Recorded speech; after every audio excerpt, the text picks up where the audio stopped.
নমস্কার, আমি প্রবীর মণ্ডল আর আপনারা দেখছেন প্রবীর সোশ্যাল ব্লগ। আপনাদের অসংখ্য ধন্যবাদ এই চ্যানেলটিকে ফলো করবার জন্য। ইতিমধ্যে আপনাদেরকে শিবধাম সম্পর্কিত বিভিন্ন তথ্য প্রদান করেছি এবং এই শিবধামের বিভিন্ন মন্ত্র আপনাদেরকে বলা হয়েছে বা বিভিন্ন দ্রব্য সামগ্রী মন্ত্রপদ কীভাবে ব্যবহার করবেন। আজকে বিভিন্ন মন্ত্রর কোনটা কখন জপ করবেন, কোনটা কখন মন্ত্র পড়বেন বলবেন, এই সম্বন্ধে একটি ভিডিও আপনাদের সামনে তুলে ধরছি। মন্ত্রগুলি আগে জপ করব, কোন মন্ত্রগুলি আমরা পরে জপ করব, কি নিয়মে জপ করব, সমস্ত কিছু কিন্তু তারা জিজ্ঞেস করেছিল। তো সেই জন্য বলেছিলাম একটি ভিডিও বানিয়ে দেব। তো সেই উদ্দেশ্যে কিন্তু আমি ভিডিওটা নিয়ে এলাম।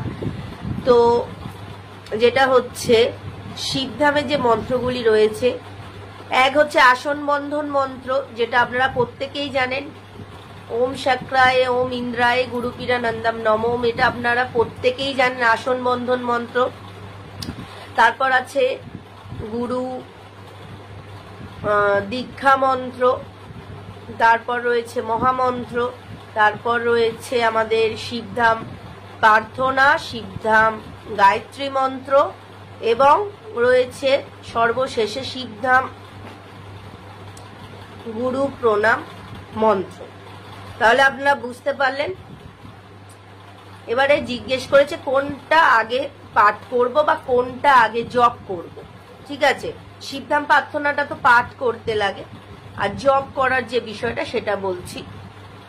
যারা যারা গুরু দীক্ষা নিয়েছেন, শিবধাম থেকে যারা দীক্ষিত কিংবা অন্যান্য জায়গা থেকে যারা দীক্ষিত রয়েছেন, তারা প্রথমেই গুরু দীক্ষা যে মন্ত্রটি রয়েছে সেটি জপ করবেন। আর এই গুরু দীক্ষা মন্ত্রটি কেউ যেন কখনোই না জানতে পারে। একদমই মানসিকভাবে জপ করতে হবে, মনে মনে করতে হবে, জোরে কখনোই করবে না। কারণ গুরুদেব যখন দীক্ষা দিয়েছিল শিবধাম থেকে কিংবা আপনারা যেখান থেকেই দীক্ষিত, গুরু দীক্ষা মন্ত্র কখনোই কাউকে বলবে না। প্রথমে গুরু দীক্ষা মন্ত্রটি জপ করে নেবেন। প্রথমে আমি বলে দিচ্ছি, শিবধামের নিয়ম অনুযায়ী আসন বন্ধন করবেন। আসনে যখন বসলেন হাতের মধ্যে জল নেবেন, ইন্দ্রদেবকে স্মরণ করবেন এবং একটি হাত জ্ঞান মুদ্রায় থাকবে এবং ওম শাক্রায় ওম ইন্দ্রায় গুরু পীরা নন্দম নমঃ এই মন্ত্রটি 3 বার মনে মনে বলে 3টে ফুঁ দিয়ে আসনের নিচে জলটি রেখে দেবেন এবং সেই জলটি মাথায় ছোঁয়াবেন। বুঝতে পারলেন? এইভাবে আপনারা আসনটা বন্ধন করে নিলেন ইন্দ্রদেবকে স্মরণ করে এই মন্ত্রের মাধ্যমে। এবার শুরু করবেন আপনারা গুরু দীক্ষা মন্ত্র, যে মালার মাধ্যমে যে দীক্ষাগুলো হয়েছে, যেটা হচ্ছে রুদ্রাক্ষ মালার মাধ্যমে। শিবধাম থেকে যে দীক্ষাটি দেওয়া হয় রুদ্রাক্ষ মালার মাধ্যমে দেওয়া হয় এবং যাদের কৃষ্ণ দীক্ষা রয়েছে তুলসী মালা মাধ্যমে যে দীক্ষা নেন, যার যেরকম দীক্ষা রয়েছে, তো প্রথমে দীক্ষা মন্ত্র জপ করে নেবেন। আর 3 মালা জপ কিন্তু বাধ্যতামূলক, গুরুদেব কিন্তু বলে দিয়েছে। 3 মালা জপ করার পরে জপ করে নিলেন মালাতে, তারপর ধ্যান করবেন ওই গুরু মন্ত্রটি, মানে গুরু দীক্ষা মন্ত্রটি কিন্তু 3 বার আপনারা মানসিকভাবে মালার মাধ্যমে জপ করে নিলেন। এবার মালা রেখে দিলেন। এবার হাতে কর গুনে যে জপটি, ওই গুরু দীক্ষা মন্ত্রটি ধ্যানস্থ অবস্থায় জপ করবেন। বুঝে গেলেন? 3 বার মালায় জপ করে তারপর ধ্যানস্থ অবস্থায় কিন্তু ওই মন্ত্রটি জপ করতে হবে। এটা গেল 1 নাম্বার পয়েন্ট। প্রথমে দীক্ষা মন্ত্র পাঠ করে নিলেন, তারপরে আপনারা 108 বার করবেন মহামন্ত্র।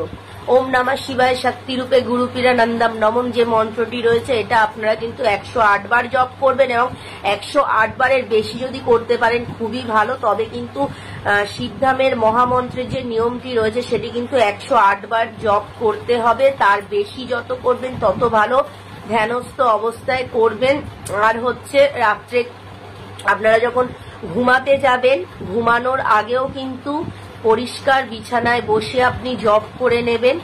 পারলে আপনি গঙ্গা জল ছিটিয়ে নেবেন, কিন্তু বিছানা যেন পরিষ্কার পরিচ্ছন্ন থাকবে, সেই বিছানায় বসে কিন্তু জপ করবেন। আর যদি দেখেন যে বিছানা পরিষ্কার নেই, তাহলে আপনারা আসনের মধ্যেও বসে রাত্রেবেলা ঘুমানোর আগে যে জপটি মহামন্ত্রের 108 বার, সেটা আপনি সেইভাবেই জপটি করে নেবেন মানসিকভাবে মনে মনে ধ্যানস্থ অবস্থায়। বুঝতে পারলেন? এবার এটা হয়ে গেল এই পয়েন্টটা।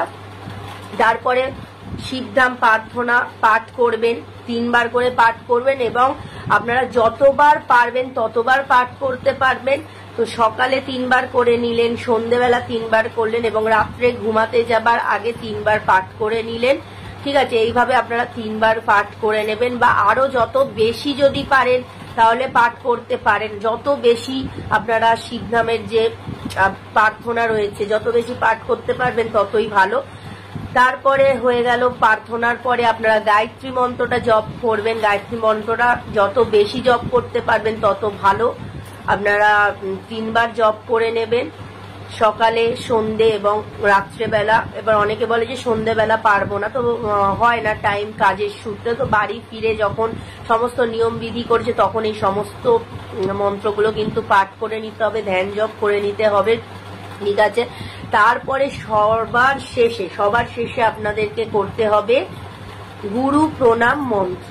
গুরু প্রণাম মন্ত্রটি গুরুদেব কিন্তু বলেছে 108 বার 108 দিন যদি কেউ জপ করতে পারে, 108 দিন পর্যন্ত যদি 108 বার কেউ জপ করতে পারে তাহলে শিবধাম সিদ্ধি প্রাপ্ত হবে। আর যদি 108 বার না পারে, যদি 108 বার ধ্যানস্থ হয়ে না পারে, অনেকের আছে এমনও যে এতটা ধৈর্য ধরে পারে না, তো সেক্ষেত্রে তাদের কি উপায় আছে? 108 বার যারা পারবে না তারা কি করবে? তারা 21 বার জপ করবে এবং মনে মনে মানসিকভাবে কিন্তু জপ করবে। 21 বার হাতের কর গুনে জপ করবে।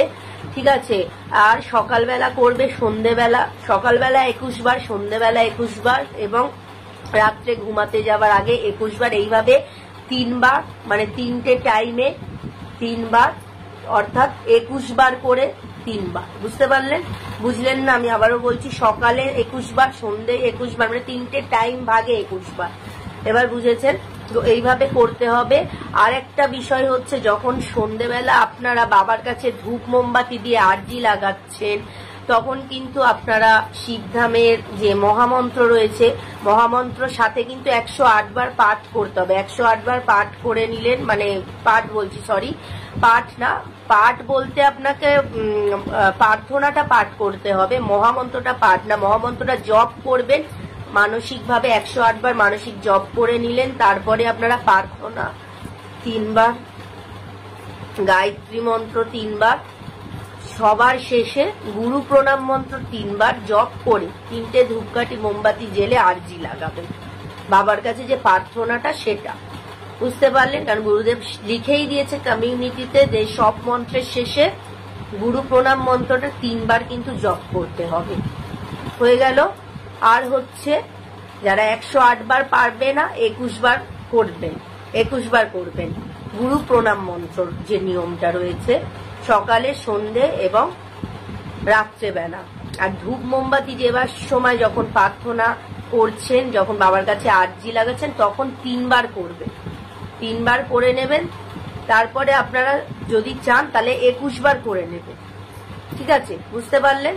গুরুদেব লিখেছে লাস্টের দিকে 3 বার করা যাবে, তো সমস্ত মন্ত্রের শেষে সেটা 3 বার করবেন এবং 21 বারের নিয়ম রয়েছে। যারা মনে যদি করে যে আমরা 108 বারের ইচ্ছা ছিল, পারছি না, তারা 21 বার করবে, 21 বার করবে, 3টে টাইম ভাগে 21 বার করবে গুরু প্রণাম মন্ত্র। আর একটা বিষয় আমি বলবো আপনাদেরকে, শিবধাম গায়ত্রী মন্ত্র যেটা আপনারা জপ করছেন, শিবধাম গায়ত্রী মন্ত্র মহিলা পুরুষ প্রত্যেকেই জপ করতে পারবেন। আর হচ্ছে অন্য যে গায়ত্রী মন্ত্র রয়েছে সেটা মহিলারা কিন্তু কখনোই করবেন না, জপ করবেন না। শিবধাম গায়ত্রী মন্ত্র মহিলারা জপ করতে পারবেন। ঠিক আছে, যেটা আমাদের শিবধামের যে গায়ত্রী মন্ত্র আপনারা জানেন। ঠিক আছে, তো এটা আপনারা করতে পারবেন। মহিলাদের ক্ষেত্রে গায়ত্রী মন্ত্র জপ করা যায় না, কিন্তু শিবধাম গায়ত্রী মন্ত্রটা কিন্তু জপ করা যায়, যেটা গুরুদেব বলেছে সেটাই আমি বললাম। আর হচ্ছে আরেকটি বিষয়, এই সমস্ত জপ ধ্যান যে বিধিটা বললাম, এগুলো করার পরে আমি যেটা করি সেটা আমি আপনাদেরও বলবো। আমার এই সমস্ত, ধরুন আমি বলছি গুরু প্রণাম মন্ত্র, প্রথমে গুরু প্রণাম না, প্রথমে গুরু দীক্ষা মন্ত্র করলাম, তারপরে করে নিলাম মহামন্ত্র, তারপরে প্রার্থনা, তারপরে করলাম শিবধাম গায়ত্রী মন্ত্র, তারপরে শিবধাম গুরু প্রণাম মন্ত্র আমি করি 108 বার, ঠিক আছে? যদি কেউ 108 বার না পারে 21 বার আমি বলেই দিলাম। তারপরে সবার শেষে আমি কি করি, কৃষ্ণ নাম জপ করি আমি। হরে রাম রাম রাম হরে হরে, হরে কৃষ্ণ কৃষ্ণ কৃষ্ণ হরে হরে, এই নাম জপ করে নিই আমি। জপ করার পরে এটা যদি আপনারা পারেন তো 108 বারও করতে পারেন, আর যদি না পারেন তাহলে যতটা পারবেন 21 বারও করতে পারেন, ঠিক আছে? তো এই কৃষ্ণ নামটা জপ করে নেবার পরে আপনারা করবেন হনুমান চালিসা পাঠ। যদি কারোর মুখস্থ থাকে তো ভালো, মনে মনে করবেন, না থাকলে হনুমান চালিসার বই যদি কিনে নেন বা কারোর থেকে থাকে হনুমান চালিসাটা পাঠ করে নেবেন।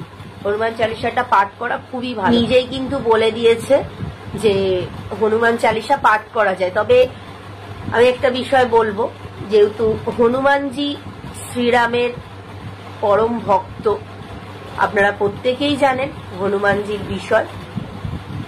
হনুমানজির অন্তরে কিন্তু তিনি বুক চিয়ে দেখিয়েছিল রাম সীতাকে।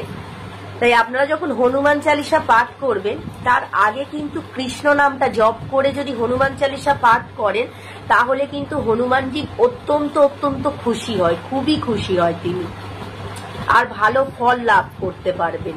যদি আগে কৃষ্ণ নাম করে নেন, হরে রাম রাম রাম হরে হরে, হরে কৃষ্ণ কৃষ্ণ কৃষ্ণ হরে হরে, এটা আপনারা যতটা পারবেন 108 বার যদি পারেন তো ভালো, না পারলে 21 বার করতে পারেন, বা যতটা পারবেন ততবার আপনারা করে নেবার পর যখন আপনি হনুমানজিকে স্মরণ করে হনুমান চালিসা পড়বেন, হনুমানজি অত্যন্ত খুশি হবে, কারণ তিনি শ্রীরামের পরম ভক্ত, আপনারা তো প্রত্যেকেই জানেন। তো এই কারণে তিনি অত্যন্ত প্রসন্ন হবে এবং আপনারা ভালো ফল লাভ করবেন হনুমান চালিসা পাঠের মাধ্যমে। এটাই আমার বলার ছিল।